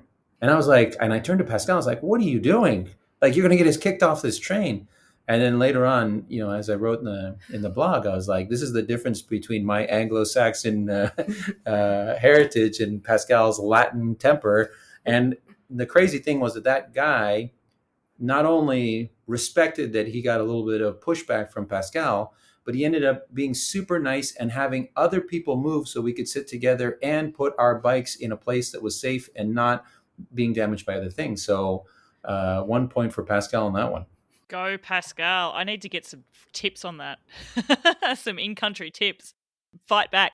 I have heard that the default option in French is to always say no to something. Even, can I do this? No. And then you go, okay, now we'll play the game. How do I do this? And move on from there as well. Can I ask then, and actually I'll ask you this, Elliot, to get your perspective. Often with a trip, before you set out, there's a perception and there's things that you really look forward to. And then you get to arrive to that point eventually. Sometimes perception doesn't meet reality. Sometimes perception goes over and above what your experience was. Can you think of a time on this trip where you got to a point that you were looking forward to? And what was that like for you? What was that perception? Was it the same or had it changed? So I think as Canadians, we're always told, oh, Canada, land, nice people, and stuff like that. But it was maybe a humbling experience when we got here to see how actually nice and open and giving everyone else was to us. And I got to a point where I was excited to meet someone that I was gonna maybe stay in their yard that night. Like at the start, I was maybe scared a little. Oh, are we gonna have to put our tent in a forest, and maybe the police is gonna come and see us? And we actually had the police come see us twice, and both times they were like, "Oh, you're staying here just one night? Oh yeah, have fun. Knock yourselves out." Where they went back on their way, and so I was maybe more scared than I should have been. Like my perception was that it was gonna be a difficult time to find a place to stay, to communicate with people, but people here have been so much more giving than I could have ever imagined. And so I'm excited to see what the next chapter is. Oh, tonight we don't know where we're going to stay. Well, maybe, you know what, we're going to find some very nice people that are going to open their house to us. I mean, it's happened on multiple occasions that we're going through a city and it's getting late and we're like, oh no, we should have maybe planned this better. And we ask someone, hey, can we put our tent in your yard? And, we have dinner with them, we have drinks with them. We talk till late, and then in the morning they want to show us their beautiful city, and it's just my perception was completely off on how that was gonna go. So What an awesome way to have that change for you as well, though. And it's something now that you'll forever take forward with you too in your travels, whatever you do. You've had this experience which informs a new perception now, which is great. You were saying earlier, as a family, you've stayed at, and warm showers probably a third of the trip. Would you be open to hosting people with warm showers yourselves now? And is that something that you're looking forward to doing when the trip's finished and you are back in Canada? we have been on warm showers for I think 7 years now, and Oh, wow. yeah, we live in a pretty big city with hundreds of hosts, so we actually haven't had that many guests because someone opens the warm showers for Montreal, and it's okay. So who of these 350 houses am I going to choose? So we've maybe had 7, 8 guests, Yeah. but I think we might go above and beyond. We see some cyclists in the city, and we're like, hey, no need to look on warm showers. Our house is open to you. Want to have dinner with us? We're offering, and so not only will we keep doing warm showers until forever, basically, we're gonna try to take it a step more and actively look for cyclists going through our city. It's amazing how those experiences shape how you will be to people forward. I always think it's an extra level of empathy that you gain from taking trips in this manner.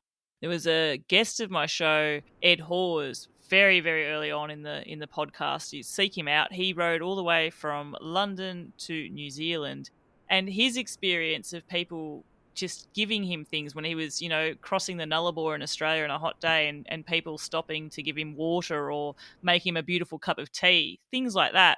He sort of said the thing he realizes when his trip has come to an end is he'll think of carrying an extra bottle of water to potentially give to a bicycle traveler in the future. You sort of want to pay it forward, which I think is beautiful. What about you, Henry? Do you think you're a bit the same with Elliot? Like, is this sort of, I guess I have two questions to be fair. Do you think after this trip is finished that traveling on a bicycle and seeing different parts of the world is something you'll do maybe even as you're an adult? And do you think you'll also be someone that will look to find ways to welcome bicycle travelers as well? Yes, I'm sure. I'm actually willing and positive to do this. When I'm older, with my future girlfriend, or maybe even on my own, I love bicycle touring, as everyone in this family. So I'm sure I'll keep doing bicycle touring. And also, I've learned that on this trip, since so many people on Warm Showers have hosted us, I'm gonna host so many people back because the generosity it's amazing. I think before this trip, like Elliot mentioned, we've been host on warm shower for years, but we had been a little bit picky, like, I think there's too much going on this weekend, or there are too many of them, or this and that, and we would sometimes turn it down. And I think our perspective has changed. We can give it forward from now on until we die, and I'm not sure we're going to be able to repay everything that was given to us so far, and we have only been on the road for 5 months, so I can only imagine that it's going to keep on pouring. I don't think we've had a bad experience. Yeah. Or even the people who would say, no, I'm sorry, you can't pitch your tent here, would give us tip on where to get water or where to go next so that we would get a positive answer. Yeah.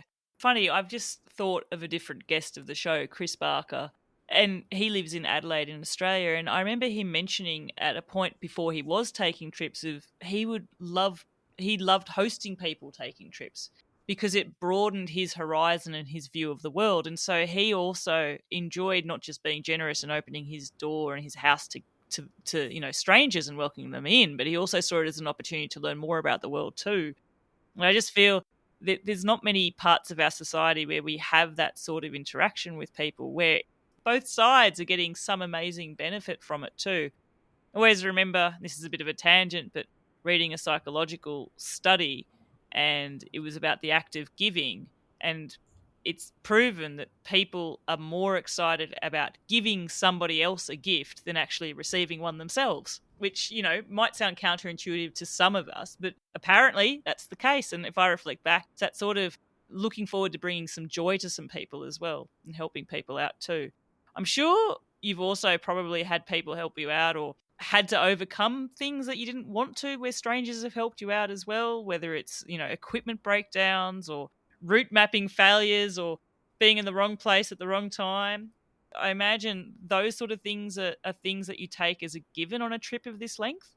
Yeah. So in my specific case, when we started this trip, the different members of this family had different quality of bicycles. Pascale and I had treated ourselves to buy ourselves some touring bicycles from a bike builder that is well known here in Montreal. So that was our 50-year anniversary presents. And so we were so excited to use our touring bikes. The boys, just like every tour before, had been on whatever bikes they had at the time. We didn't go all out in terms of investment. In fact, Elliot's bicycle is not made in any way, shape, or form for touring. It's just a simple city bike, aluminum that that has seen some winters. So because in Montreal he winter bikes, and so he puts the studded snow tires and goes to school, and it's fantastic that he does that. But unfortunately, that salt just corrodes all of the components. So from an equipment perspective, it's a lot to handle 5 bikes, different qualities, different things going on. In my specific case, my problem was that I was using my touring bike for Zwifting. I don't know if you're familiar with that. I Zwifted through lockdown when I first moved to Europe, and actually I made so many close friends through Zwift, so I really appreciate it amazingly well. Yes, in fact, I joined a club, and I was racing club on Zwift, and I had the privilege of meeting up with 3 of them on our travels in different parts of Europe where they lived, and we rode together. So that was wonderful. They would be a guest rider on our trip. And anyway, I sweat a lot, and so when I would be doing my Zwifting sessions, I would sweat all over my gear, and there's salt in the sweat. And so when I started the tour, the first thing that broke was my shifter. All the little springs in the shifter, because of the salt that had gotten down in there. The next thing that broke was my actual cogs on my rear cassette, something that no one had ever seen before. Like I took it to bike stores and they said that doesn't happen, and I was like, look, here's a broken cog in 2. I don't even know how that would happen. The only thing I can think of is all the salt that because of the sweat and everything else, I just basically weakened the metal. That's the only thing I can think of. There's a lot of corrosion that took place on my bike and on Elliot's bike. And so they've been constant things to repair at the beginning of the trip. And on top of that, I was using Campagnolo. Oh, I have a campy bike, and can I just say, with my experience of traveling, I love it. I love the feel of it. I love the shifting. I didn't buy it as something to be alternate and boutique. It was what came on my bike. But I think when I upgrade my bike eventually, I don't think I can use campy gear because no bike stores seem to stock it when something breaks. Correct. I was really amazed at how few distributors there were in places like Spain, which is a big cycling community, not so far from Italy. You would think that there would be kind of a campy market. I think they've been just on the decline for a couple of years in terms of distributors, because even when we would find the distributor, they wouldn't have the piece in stock. They'd have a very limited amount of inventory on hand. So it didn't help me anyway. I couldn't wait a week for that cassette to be sent in or those shifters to be sent in. So that ended up being that I had a Frankenstein bike. So I had to go to a bike store, and then what they did was they basically threw on a mountain bike shifter that became my bar end shifter Shimano, because this is all they had. So I would have to use a mountain bike shifter on my road bike from a different brand, where the chain difference is different between Campagnolo and Shimano, but it was close enough so that I could manage up these hills. So yeah, it was just a bit of a nightmare. And Pascal's bike has Shimano, and everywhere they had Shimano. So my takeaway is short of getting myself a fancy pants roll off hub or something like that, I'm going to do Shimano next time I tour. But again, you don't know that this is going to be a problem for you until you set off on the road. I say it all the time, but when you set off on a cycle tour, you don't realize it, but what you've signed up for is a crash course in problem solving, because you're going to have to solve problems almost every day. Some of them are like the problem of, ooh, what decision will I make for dinner? What amazing food will I choose? Some of them will be, crap, my bike doesn't shift anymore and I've got to get up this big hill and I don't have any gears. But yeah, wow. Somehow we always find a way though, don't we? Yeah. We actually, when we went back home, Alex bought all the gears that he couldn't find here, and he brought it back to Europe, and then he had it fixed here. But it's only so good as long as it lasts. But I'm assuming if something is to break in Asia, it's only gonna be even worse than having to fix it in Europe. You sort of undertake these trips expecting some sort of equipment failure because you're putting such a strain on your equipment. You're covering big distances as well. You're going to have to do even just the general things like changing your chain and getting a new cassette, changing cables. It's amazing how we find ways to solve problems. Your example there, Alex, of having a mountain bike shifter of a different group set put on a different type of bike that was never designed for it, to change something at the back that it's not compatible with, but somehow it worked. So Far from being a good mechanic, but I would advise anybody who takes a long trip to also take a tie wrap with them. It's crazy what we've solved with tie wrap. oh, wow. Hang on. What is tie wrap? I need to understand this because I bet you I know what it is, but maybe this is a Canadian term. Is that like electrical tape, or is it zip ties or Zip tie. zip ties? Oh, yeah. I don't think I can ever tour without a few of those. I wonder, did you use them, Henry, for helping when your pannier hook has broken? Have you used zip ties to help fix your pannier to the bike rack? Well, actually, we could have used zip ties, but we used a strap that we weren't using for anything else. So we tied one of the hooks to the rack, doing plenty of knots like this. Everything is a Frankenstein invention. So, for example, on the back of Henry's bike, his tire is very big and his rack has very little clearance. So he had the thing that when he put the tent on the back of his rack, the wheel would rub on the other side of the tent. So what we did was we actually got creative and we used a whole series of these zip ties. We would take a bunch of these zip ties and we made basically a weaving across the back of his rack, so that when the tent sat on it, it was sitting in sense on this kind of more solid surface. And it's something that both of us are really proud of, because it took a little engineering to try to think of how we would basically weave together this platform, but it works. As the French say, ça marche. That's awesome. I love it. I'm just picturing now this weaving, and it's like webbing, and it would work. I must say, when I think of things that I would always take with me on a tour, my most valuable player from an equipment point of view, other than the zip ties, sometimes we call it 100-mile-an-hour tape in Australia, like gaffer tape. Yeah. Gorilla tape, I think it can be also called as well. The other thing is, and I don't know how to pronounce it, but the brand that I have is called Voiley or Voile, and they're actually from cross-country skiing, and they're like straps that are used for ski touring. I don't know if you've seen those before. They are the bomb. Absolutely love them. I travel with 2 or 3 of them as well, just for cinching stuff down, knowing they're never going to fail, they're not going to come undone. You can just trust them. They're just brilliant. And again, you have to go on a tour to realize these things as well. So what lies ahead of you now? You're all in Istanbul at the moment. This trip, 1 continent down, 2 continents to go. What lies ahead and what are you most excited about? I think after almost a week of being cold, we're very excited to find the warmth again. Even though I don't want to complain because we've been insanely lucky. Like We set off on July 2nd, and until about 10 days ago, we had encountered like maybe 3 days of rain. Wow. Yeah, very lucky. But yeah, we're looking forward to the Asian hospitality and the food. My favorite food personally is Vietnamese food. So I'm excited about that. I love coriander. Oh my goodness, yum. And chili, because it's something I didn't realize until I moved to France, is they don't really eat spicy food here. Yeah, exactly. Like in the Balkan, we find that, potatoes and apples was really nice, very fresh, but was not very exciting for us. We like spicy food, so we're looking forward to that. We're looking forward to maybe cross path with Rosie as well before she sets off to Germany. We're doing a loop also in Asia. So it's a new concept. Instead of being linear, we're going to do a loop. So we have already agreed that we are going to make a crazy effort to downsize on our stuff, because anyway, we're going to find our stuff again at the end of the trip.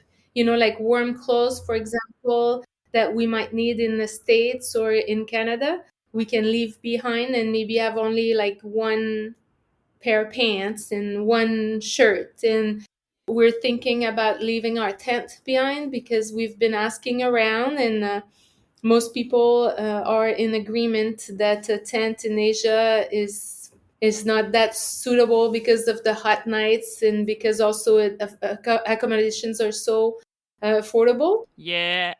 And they also often, I had recent guests of the show, Simon and Laura, they were in Thailand, Bangkok, when I spoke with them, and they were saying exactly that, Pascale, that they love camping, but they haven't actually camped that much because accommodation's actually quite cheap, and the air conditioning in those countries is sort of a bit necessary as well. Yeah, so we'll see, but we're looking forward to traveling a little bit lighter. What about you, Henry? What are you looking forward to the most for the next leg? In Asia, Yeah. the food. I don't know if I already said this, but I love food. Speaking to my I, soul, like a brother from another mother. Like, honestly, I'm a massive food fan. even if it's simple, like it can be bread and peanut butter, and I can devour it. It can be pretzels and peanut butter, anything with peanut butter.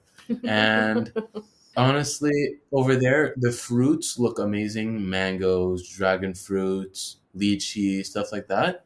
So I'm looking very forward to that. A thing, although, that I'm not looking forward to is the gravel roads.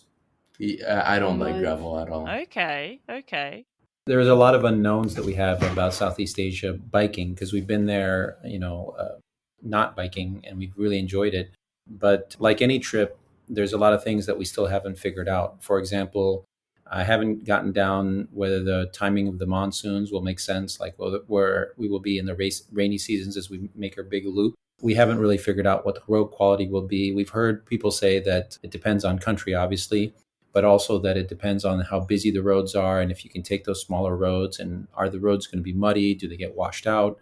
So these are a lot of things that we're excited about, a little apprehensive. But like you said earlier, if you can knock off a continent doing this as a family and encountering all the different challenges that we did so far, there's no way that we're going to get stopped for the next one. No, definitely not. Elliot, just so you have a say in this, I'll ask you a bit differently. What country are you looking forward to the most? I'm looking forward to rediscovering Vietnam.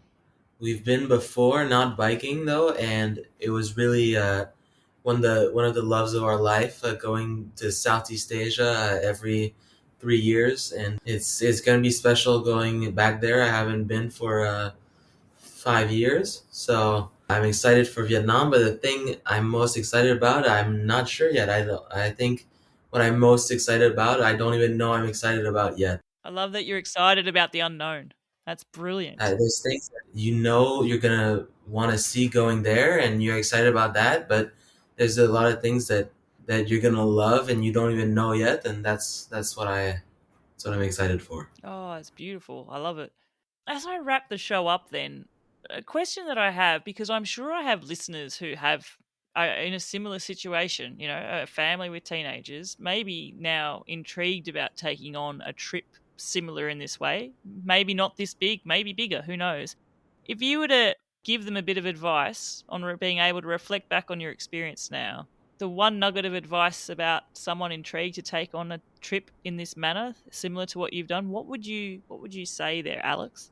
I think we touched upon it before, but I think that whatever dynamic you have at home, you're going to have on the trip. It's not like it'll solve your problems by being somewhere else. In many ways, you're going to have more interactions. It's almost like normal life, but on steroids. You have far more touch points with internal and external factors amongst yourself as a family.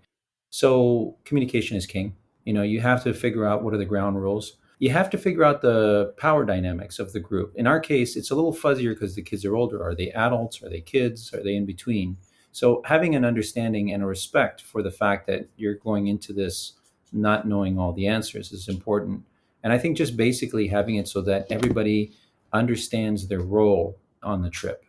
So, for example, this can be as simple as the duties that take place in the trip. Like if you were to show up somewhere and nobody knows who's going to do what, that could be a source of friction. But if everybody already knows, like for example, Henry knows already that he and Elliot are usually the ones doing the dishes. They're the ones that set up camp. Pascale's usually the one that's doing the meals. I'm doing meal prep. We don't have to stick to these roles, but having at least some guardrails that say, okay, this is what you do, or let's say rules of thumb about what you do, helps a lot, because then there's just less, I want to say vagueness or confusion. So yeah, that's my point, is really basically be clear about what you're trying to do and be humble to understand that you won't have all the answers, and you have to have that patience when things go sideways. Yeah, don't make too much assumption. Like, for example, I assumed that the hard part was going to be the cycling itself. Like I thought, oh my God, I'm going to be so tired and it's going to be so hard to climb up those hills or to cycle in the rain. But it turned out that cycling is actually the easy part because it's, you sit on the bike and you go that way and it's easy.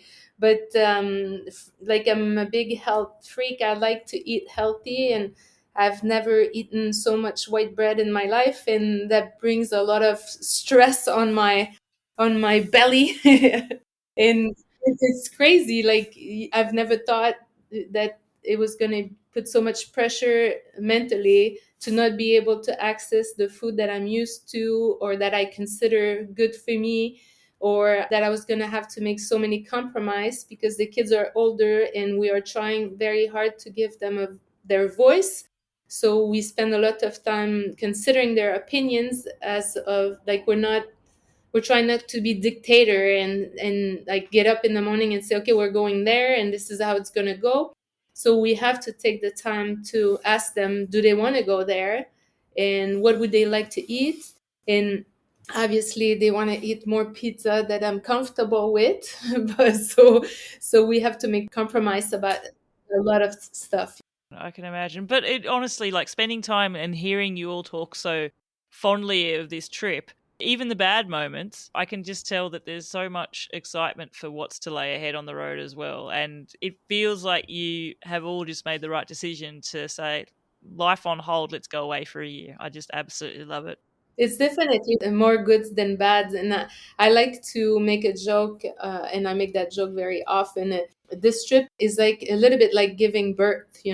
Sometimes it hurts on the moment, but you're always happy a couple of days later with the result, or when you joke about how difficult it was and how beautiful the moment was once it doesn't hurt anymore. Yeah, it's like a trip of type 2 fun all rolled into it as well. I love that. Okay, I definitely need to wrap this show up. I'm going to ask you a few quick questions. I think one of them is possibly the hardest question I ask people, at least the feedback I've been given seems to be the case. But I have put a Seek Travel Ride playlist out. I have released it now, but I'm obviously adding songs to it as guests come into it. So if you're looking for it, it's available under Seek Travel Ride, either on Apple Music or Spotify. And each guest gets to choose a song. Now, you would say that you have 5 guests here, but I'm going to be mean. And I'm only going to restrict you to a song, which is going to be quite interesting. What song would you pick to be the soundtrack for your tour? I think we can go with yours, Elliot. Yeah. So the song that we have decided on choosing is Danger Zone by Kenny Loggins. And it's a bit of an inside joke because it's It's from a show that I liked and that my dad liked, and also because we saw a lot of signs in Bulgaria that said danger zone, but we didn't actually know what the danger was, and we liked the song, so that's the song we're going with. Danger Zone, Kenny Loggins. I've got you down. We were going through Bulgaria, getting close to the Turkish border, and they would have these warning signs where they have the triangle, the red triangle, but in the middle there was just a big black circle. And we could not figure out what that meant, but it kept saying danger. And we didn't know if that was cannonballs or black holes. We didn't know what it was. We couldn't figure it out. Have you figured it out? No, we still don't know. Listeners to this show, if you know this sign and you know what it means, please let me know and I will pass it on. Okay, final questions. Quick fire here. You're given the choice one day that you'll be cycling perpetually up a never-ending hill climb or into a perpetual, unrelenting headwind. Which one are you going to choose? Ooh, I like that. I think I would do the hill just simply because I think there's nothing more frustrating than a strong headwind because it just feels like you're putting in so much effort and it's flat and it's still not working out. And climbing the hill, once you get into the like groove and the pace of it and you build up like a bit of momentum, it's kind of very meditative, I feel. So if you got the music on or a good audiobook playing, I think the hill is the way to go. Oh, I love your answer. I'm totally with you, and most people are. Pascale, you go. I never thought I would say that, but I will pick the hill for sure. The hill for sure. Yeah, I like listening to podcasts and audiobook, and that's actually how I discovered your podcast. And it's easier, I think, when you go uphill to get in your bubble, and it's sort of a meditation. I found the headwind to be way too frustrating. Like if I have to pedal down because the headwind is so strong, that's very frustrating. I'm with you there. Okay, Alex, what about you? Which one are you choosing? Same thing, hill. The only thing worse than a headwind is a gravel downhill. A gravel downhill. Ooh, wow, interesting. Okay, Henry, what about you? Well, as I said earlier, I hate the wind. I despise it. So I would pick uphill even if it was 5%, because the wind makes it so you can't really listen to your earbuds, and it just makes like a lot of sound. So hill any day of the week. Yeah, and Elliot, what are you going to be choosing? So I famously dislike uphills, but I'm still gonna go with the uphill for a different reason though. I'm gonna go with the uphill because at the end of the day, you can say, "Oh, we did this amount of kilometers, but we did all this climbing, and it's impressive and everything." But then, if you have the wind in your face all day, you're like, "Well, we just did this, and it was very difficult, and because we had the wind in our face, and people seem to understand less. Oh, you had the wind in your face. That doesn't change much." Only a bicycle traveller can understand what it's like to pedal a bicycle at 5 kilometres an hour because of an unrelenting headwind. And unfortunately, there's not enough out there in the world for them to understand. So I love the idea that you're taking the climb because you're going to get more kudos and respect from people at the end of the day. Exactly. Okay, last and final question. You are given the choice, you're going to be cycling for 4 hours. Would you choose to do this 4 hours on your own, or would you cycle for 4 hours with other people? Anyone goes first. Both seem to be Not allowed good to, options. not allowed to be offensive. I'm sorry. Sorry. I think with other people because I feel like these are not tandem bikes. Like even if you are biking with other people, when we bike together, we're not having usually full-blown conversation. It's kind of you do your own thing, but you know that you got your people behind you or in front of you, and we're working as a crew. So I would say I would break. Oh, I like it. I'll go with people around you. I think, like my sister said, we get to be separate but also together, and so in my opinion, it's very much less boring when you are with people. Yeah, wow. What about you, Alex? I mean, the whole blog is called "A Tour of Three Continents with Three Teens, a Big Family," so I can't say that I like to travel solo. But I mean, I guess I could say that after this trip, I would like to take some time away. But I'll still go with the family dynamic. Yes, it means more work, but the payoff is that much better. I've seen character development in my kids that I have never seen before in years. That's been synthesized because of all the challenges and all the high points and low points that we've had. It's the trip is in a sense already paid for itself. So hands down as a group. Awesome. Okay, Henry, what about you? I mean, it depends if it's friends or family, because I would love to ride with my family. It makes it so much less boring. But after you've been riding with them for the past 5 months, of course, half a day off alone wouldn't hurt. For 4 hours. It's just 4 hours, right? Exactly. And Pascale, what about you to finish this off? Which one are you going to choose? I'll pick together. Together as well. Yeah, I feel that it brought us closer, much closer. If we need a little bit of space, you spend your day riding alone, and then at night you gather and you can share. You can share about your highlights. You can share about your hardship, and so I pick together. I love it. I love it. Often having an experience that you can share with someone else makes it even more emboldened as well. So I love that you can savor those moments more and that you're seeking to share them in the company here.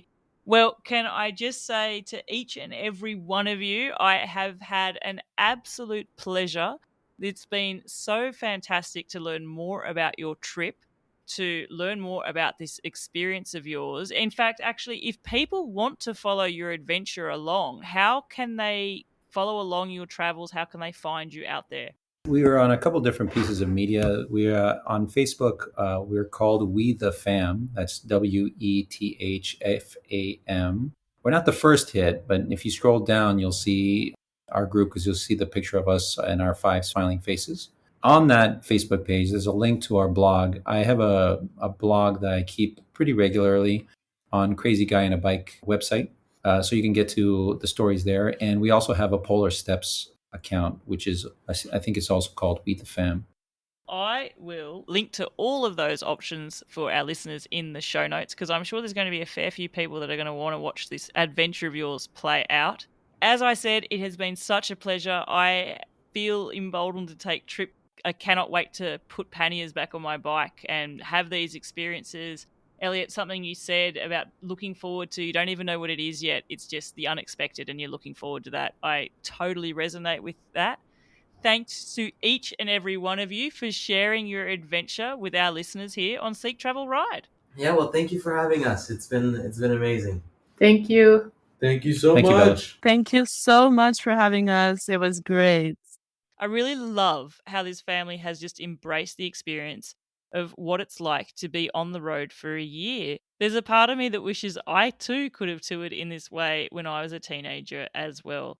Not sure how I'd go in a tent with my family, so that says something in and of itself that they're able to do that too and camp all together. I wish them all well in their next leg as they embark on their Southeast Asian part of the trip, and I will be keeping my eyes peeled on their socials to see exactly how the rest of their trip pans out too. Now, if you're enjoying the show, please definitely get in touch with me. Let me know what you're loving, which episode has resonated the most with you. And I definitely want to hear about whether you're listening at the moment, similar to Pascale, listening to the show while on this trip. Are you a bicycle traveler that's currently tuning in to each episode each week while you're touring your way around the world through different countries? Let me know. Send me an email. My email address is podcast@seektravelride.com. Let me know and all about your trip. I would love to hear it. You can also leave me a voice message. You'll find a link in the show notes. Hit the button. It's just like leaving me a voicemail. I'll get to hear that as well. And I'd love to hear your voice and hear from you and hear about what you love about the show. Until the next episode, I'm Bella Malloy. Thanks for listening.